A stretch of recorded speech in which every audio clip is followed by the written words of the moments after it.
Tariki 3 z'ukwezi kwa 12 umwaka w'1994 Abanyafurika y'Epfo basaga miliyoni 7 bahawe ubwene gihugu bari barimwe ku ngoma y'ubutegetsi bw'ivangura apartheid.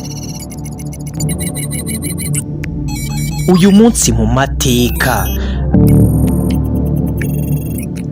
Umunsi umwe ugizwe n'amasaha 28, iminota 60, amasegonda 60 n'amatiyarse 60.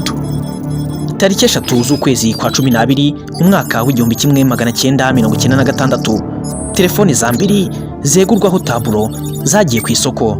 Izi zizwi nk'iyitwa Motorola StarTAC.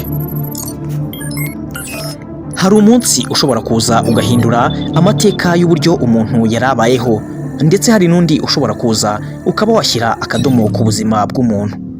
Uyu munsi mu mateka. Mu kwezi kwa mbere umwaka w'1929 aho hari tariki 15 uwitwa Martin Luther King yaravutse.